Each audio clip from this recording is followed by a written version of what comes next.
The year 1990 on the Mississippi River in Minneapolis, Minnesota would be the last time that this man, number 7, Bill Siebold, took a checkered flag. With 900 victories to his credit from the United States to Europe and the Far East, Bill Siebold in 1992 is more than just a little hungry for one more lap of honor. Every year it's a new ball game, and every time that they drop a green flag, it's a new ball game. Like I say, we're like everybody else. You just keep battling your way up, and that's what we're doing. And we got a good crew, and we'll be there. Now it's 1992, and new faces have started to capture the flags of victory. And none more driven to compete with the reputation for driving on the edge than this man, number 77, Scott Gilman.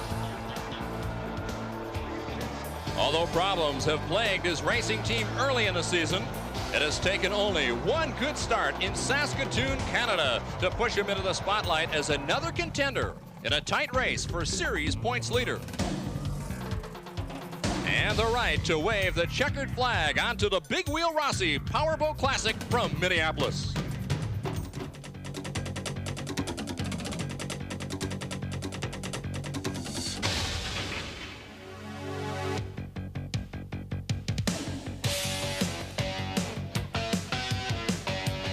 The Bud Light Racing Series is brought to you by Mercury. At Mercury, we're driven to win. By Jeep, only in a Jeep. And by Ski Ray by Sea Ray. Set a world record. Own a Ski Ray. Welcome to the Big Wheel Rossi Powerboat Classic from the Mississippi River in Minneapolis. As we mentioned at the head of the show, Scott Gilman captured his first victory of the season last week in Saskatoon, Canada.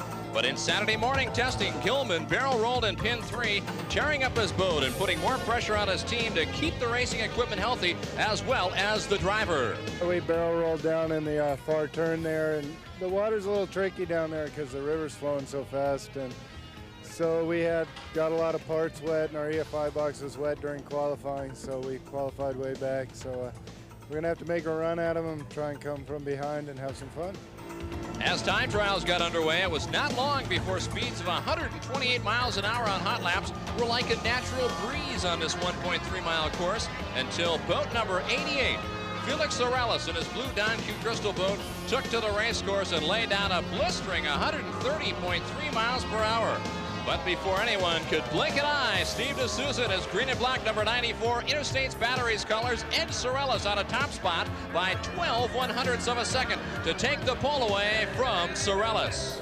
I think I know the quick line around this race course. You know, I've been here probably 7-10 times over the numerous years here.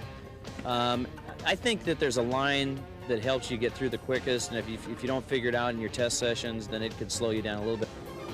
But as Greg Foster took to the Mississippi River, his crew already knew it would take more than just a good run to beat D'Souza out of that number 1 spot. I'm on the pole. If everything works good and I get a good start, I'm gonna try to lead the thing. If not, I'm not gonna get myself into trouble either.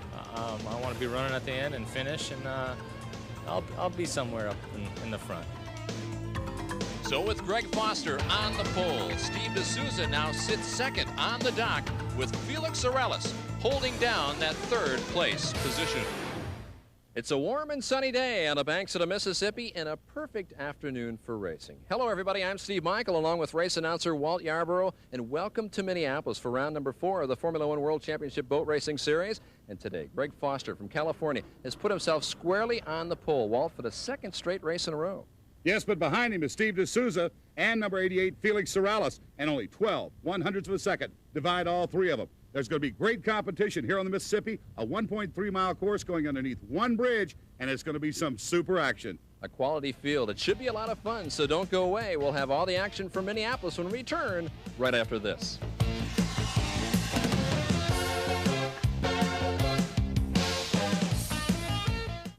Welcome back to International Outboard Grand Prix Racing from the Mississippi River in Minneapolis. And as we get set to line up for 50 laps of pure excitement, Walt, let's take a look at the series point standings. Well, Steve, it's Greg Foster out of Orange, California, sitting on the top of the point standing with 1,302 points. 115 points behind him, the man out of Augusta, Georgia, Steve D'Souza. In 3rd position, number 7, Bill Siebold. He's 282 points out of the lead. Rounding out the top 5 out of St. Petersburg, Florida, is Bill Joel. And in 5th position, the 1990 champion, Mr. Scott Gilman.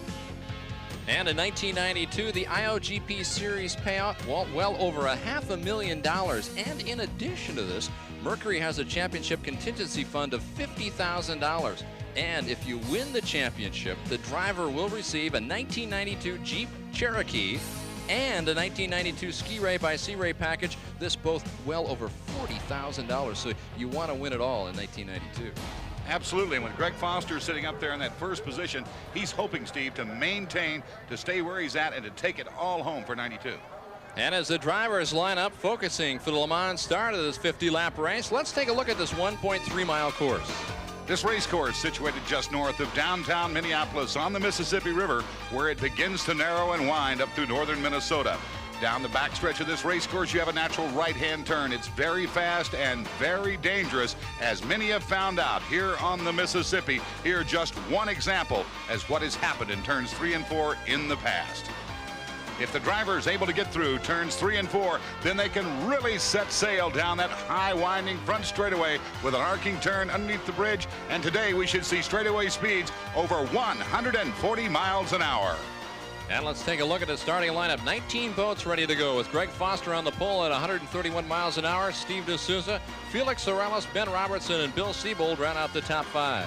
And as we look down through the rest of the field, the biggest adversity the drivers may face this afternoon could be the 20 to 25 mile an hour north to northwest wind running right across this race course here just off of downtown Minneapolis on the Mississippi River. Tremendous crowds on the banking ready to go. They're just seconds away. And Walt, it should be an exciting and very fast race. With this modified Le Mans start, you can see everyone starts off together. At 94, Steve D'Souza gets out very quickly with number 53, Greg Foster, right there behind him. D'Souza in the green and black. Foster in the red and yellow Pioneer Hotel. This is the most dangerous pin that we just talked about. If 19 boats can get sailed through here successfully, it should be exciting to watch him head down this front straightaway for the first time, and it's D'Souza holding on. And D'Souza in the green and black, he has really got it high-winded down that front long straightaway. He sets it right off. He is really putting the hammer down from the very beginning. Wow, the driver who won the last event in Saskatoon, Scott Gilman, keep an eye out on him. He is making progress early, as is Ben Robertson, who started in the 4th position. And Robertson's gone wide to the outside in his Spirit of Indianapolis and is closing hard on Foster and on our leader, the green and black of Steve D'Souza. Weather conditions already playing a factor early in this race. You see Greg Foster having a problem getting through that very difficult complex 3 and 4, but not this man out in the lead, Steve D'Souza. He is driving an English Burgess built hull. These hulls are used to the heavy water, and they're going to need it today because with the swirling winds, you're going to need a very fast boat, but more importantly, a stable boat in the corners. And one of the biggest problems they face with this north-northwest wind running across the Mississippi River is underneath that Broadway Bridge. There's a compression of wind under there. The boat goes under, the compression drives the boat down to the water. When it comes out underneath the bridge, it pops back up again. And it can be tough on the man running out front, trimmed out, and really letting it fly. Walt, interesting to keep an eye on today, the way the drivers come through these very difficult corners. Some like this, the boat just going through. The red, white, and blue Budweiser boat likes to take a narrow line. Others like this man, our leader, like to come through wide. Well, sometimes D'Souza will take it down hard on the pin. Other times he will go wide on the turn. Their biggest problem again here is having to actually drive the boat in a crabbing position, going down the straightaways and able to overcome those severe crosswinds and then set up for the turn. These drivers all equipped with power trim. They can adjust the angle of attack of the motor mounted on the back of the boat, which will change the attitude of the hull from flat on the water to nose up. Now look on the inside. You can see both of them coming through there. They come underneath the bridge. They set the boats back down. They set them for the turns. They come off the turn. They hit what's called the up button, and you can watch the boat come right up in the air as it begins to lift off. He comes underneath the bridge. It compresses the air, and then it pops out coming out. The green and black of D'Souza on the inside, the red and gray of the Spirit of Indianapolis of Benny Robertson. He's in a hard chase after him. D'Souza, our leader, starting to pull away from the pack a little bit at a time. D'Souza led by 1.5 seconds after the first lap. He has now stretched it out to 1.7 seconds, so he is starting to inch his way away from Ben Robertson, who is flanked off on his left right now. Now the red, white, and blue of Bill Siebold is pulling up with Greg Foster in the yellow and red Pioneer Hotel right back there in 4th position.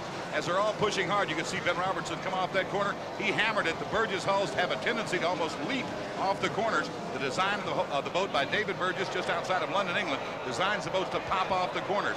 Well, you can see the Siebold designed hull of Billy Siebold right back there runs a little flatter attitude on the water, but is a little more conscious of rough water conditions. And that's something new for Bill Siebold. He used to like to fly his boats, but now he likes to bring them a little bit closer to the water. And as they come off the corner, you can see number 77, Scott Gilman, trying to move up through the pack, but it's that man right there, Benny Robertson, who has a fast lap under racing conditions of 119.2 miles an hour.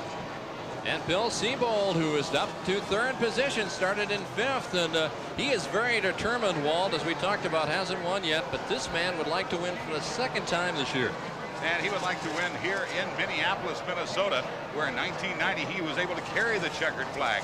And number 53, that's Foster, coming up right behind him as they're all chasing hard as the field begins to spread out. You can see as they come out of turn number 4 there, come underneath that bridge, you can watch the nose pop up. That right there, number 77, Scott Gilman, running an all-white cowling. He borrowed from Greg Quirk, put his sponsor's name on the back of it, and got back out on the race course. Gilman on the charge at the moment, started 9th, is up to 5th. He is less than 8 seconds from the man out in front. So Gilman is starting to really move up through the pack. And they're all chasing that man, the green and black of number 94, Steve D'Souza. As there you see number 7, Billy Siebold, as Siebold comes up, and in behind him wide to the outside. Running back in again, 5th position is number 77, Scott Gilman, as he pressures from the outside on Greg Foster as they all push towards the leaders. There's number 57, Benny Robertson. He's dropped out of the race. And Robertson has to be shaking his head. Joe McMillan, his crew chief, that's the 3rd time in 4 races they've had to drop out of an event. And this man right here in the green and black, that's Steve D'Souza. He's a professional outboard racer out of Augusta, Georgia. He's run very well all year long. He knows a victory here would give him a solid lead going into the back half of the race season. At the moment, the exciting matchup is the battle for 2nd place. Bill Siebold being challenged by Greg Foster on the outside as they go into turn number 1. And they are moving quickly on our leader, Steve D'Souza, who has to fight off back markers. And this could be an opportunity for number 53, Greg Foster, and number 7, Bill Siebold, to close in on the leader as Foster, wide on the outside, just puts the hammer down and screams up into 2nd place as Bill Siebold in the red, white, and blue Bud Light falls back to 3rd. Different drivers, different lines, different philosophies about driving through here. And this man has got a real problem. Larry Davis spun out and barrel rolled down in turn number 3. Well, that's that turn number 3 we've been telling you about, and it hit another one. Larry Davis out of Hinesville, Georgia. And Larry's got himself in harm's way. That current flowing downriver will pull him out of turns 3 and 4 right into the race course. And we'll expect a red flag to come out and stop this one because Larry's going to have to be moved. Goes down between turns 3 and 4. It's tough, it's dangerous, and the river is flowing south from that point. And the procedure from this point on, Walt, is what? Well, Larry Davis will be taken into the paramedics to be checked over. We'll have a restart here on the Mississippi. All of them will line up again, and we'll be back to beautiful downtown Minneapolis right after this. Welcome back to Minneapolis. 7 laps down and 43 remaining. We are set for a restart here. Larry Davis barrel rolling down in turn number 3. And very quickly, they get away on the restart. The green and black of Steve D'Souza going out with the white and black of number 77, Scott Gilman. Very quickly, here you see them coming down underneath that Broadway bridge. They'll come underneath. The wind will compress. You can see the boats lay flat and then pop back up again as they come back out on the inside, the green and black of D'Souza. And then number 43 coming back there in 3rd position. That is the young man out of Augusta, Georgia, Rusty Campbell. And he's back up there running in the field. Number 7, Bill Siebold, falling back off the pace, along with number 53, Greg Foster.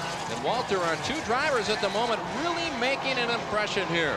There you see Scott Gilman in the black and white machine. He started 9th, he's up to 2nd, and right behind him, Rusty Campbell, who started in 7th, is up to 3rd. So we've got a couple of new boats charging towards Steve D'Souza, who again is out in the lead. And D'Souza very happy he was able to take over that lead. And there's the young man out of Augusta, Georgia again, Rusty Campbell. Coming right behind him is 53, Greg Foster, taking it hard around those turns with Bill Siebold and Bobby Humphrey in the bright orange entry. But it's the green and black of D'Souza. He looks in his rear view mirrors. As you notice, Steve, during that stop and the restart, Steve D'Souza took off his totally enclosed canopy. Some reason he is wanting to run without that canopy. He's taking the chance of having a full blast of water hit him in the face because he is no longer driving an enclosed canopy boat. Well, he and I have talked about that a bit. Sure, it slows the boat down to maybe fractions of a second, but also he feels a lot more comfortable with him wearing glasses and then putting a shield over with his helmet. Yeah, with the canopy on, he had to look through 3 layers. There's number 11, Michael Sebo, coming up. There's the reigning national champion, Greg Wynn, and behind him, the blue and white Maxi Blast of Billy Joel. You know, as the race goes on, let's take a look at one of the secrets of speed in the 1990s for these Mercury engines, the EFI box, and here's Dan Marcellus to explain it to us. This system that you're looking at here is an EFI control box designed specifically to control and manage the fuel for this high RPM Formula One Champ engine.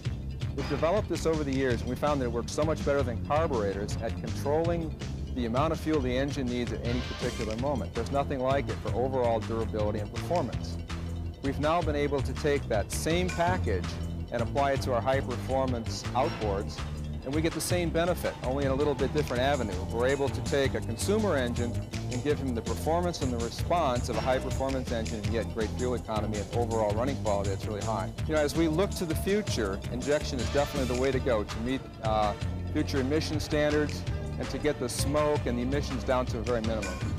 11 laps down, 39 remaining. The battle continues to be up front. Steve D'Souza being chased hard by Scott Gilman, who is now less than a second behind, and Rusty Campbell is up to third. Greg Foster was the pole sitter, fighting back and forth, and here comes Gilman. And Scott Gilman, his whole crew burning the midnight oil to get him ready to back in this race, has done a tremendous job. Here comes the red and yellow, Greg Foster out of Orange, California, as he chases up there in third position. And there's Gilman coming off the corner. He is really setting it up hard. He looks at his rear view mirrors. He knows what's going on out there on the race course. He knows D'Souza's out in front of him, and he looks at the rear view mirrors and sees Foster in behind him. And Gilman is really flying on this course at the moment. And the driver has gone over. That's Roger Glover out of Reno, Nevada. He started in 16th position. He had worked himself all the way up to 10th. This race has been stopped. We'll have more racing from Minneapolis when we return right after this. Welcome back to Minneapolis for International Outboard Grand Prix Racing. I'm Steve Michael with Walt Yarborough, and we are set for the second restart one.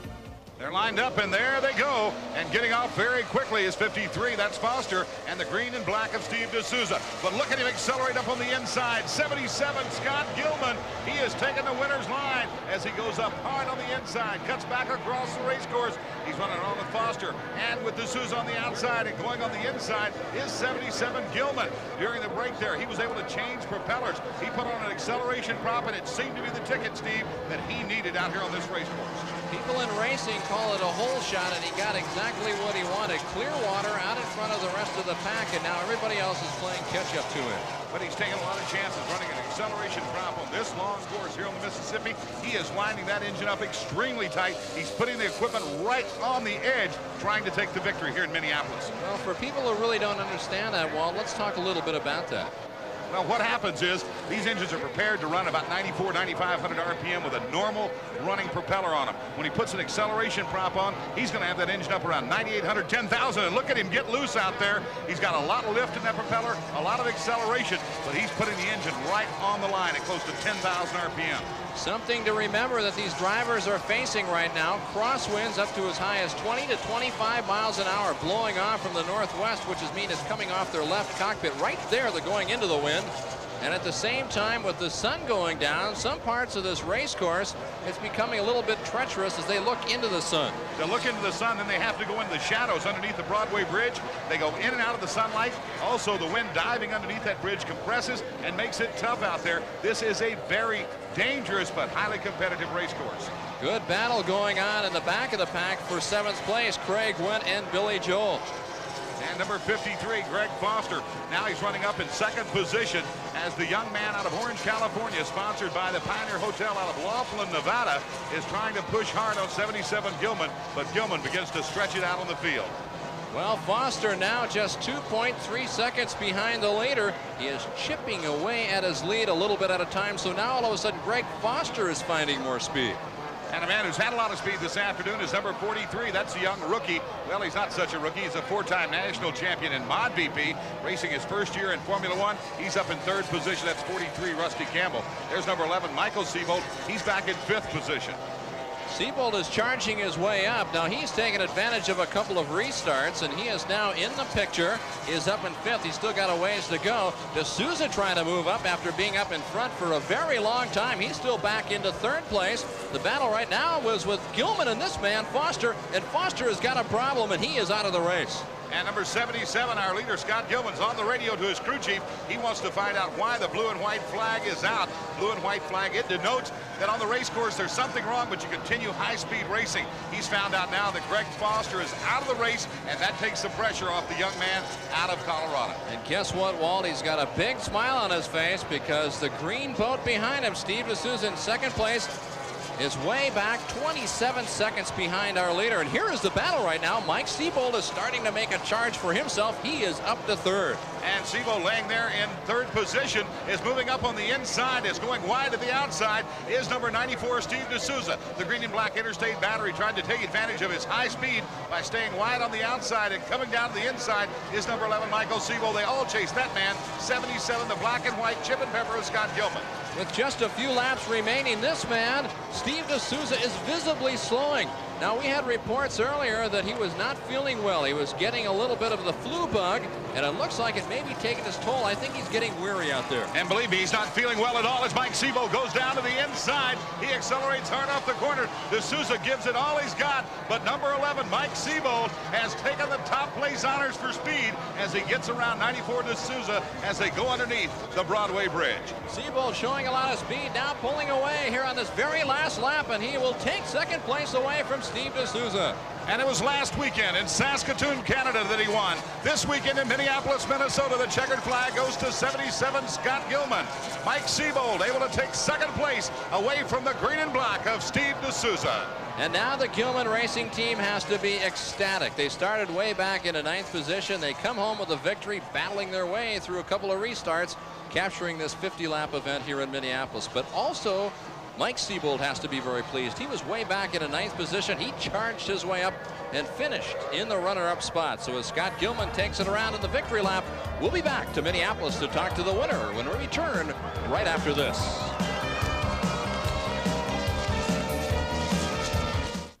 Very happy crew from Colorado here in Minneapolis. Scott Gilman has won his 2nd race in a row on the IOGP Tour. And let's go down and hear what he has to say. He is a very happy young man. We jumped up to 9th. From 9th to 4th, then there was another restart, 4th to 1st, and then we barely held it from there. Greg Foster was just breathing down our neck, and he ran out of, you know, I don't know what happened to him, ran out of gas or broke a switch, I believe, and, you know, we're just real pumped up right now. Well, there's a new leader on the International Outboard Grand Prix Tour for 1992, halfway home in the standings, and Steve D'Souza now has moved up with 1,587 points. He's 54 points ahead of Greg Foster and 130 in front of Scott Gilman, who now puts himself squarely in the picture. And consistency has been the #1 asset of the man from St. Louis, Missouri. Bill Siebold is now up in 4th place in the points overall. In behind him, the other half of the Siebold racing team. By virtue of his 2nd place finish, Mike Siebold now up in the front. Only 331 points divides the leaders. Halfway home in the International Grand Prix season, and right here in Minneapolis today, Scott Gilman started things off 9th on the dock. He came home a winner, and Walt, I think most people didn't expect to see him on the winner's podium when the day was over. Nope. He barrel rolled on Saturday, but his team, the Chip and Pepper Wetware, Smiling Jack's Marina, they burned the midnight oil. They say hard work pays dividends, and number 77, Scott Gilman, he paid off this afternoon, storming to the front and winning it all here in Minneapolis. 4 rounds down, 4 to go. We're off to Winnipeg. For Walt Yarborough, I'm Steve Michael saying so long from Minneapolis.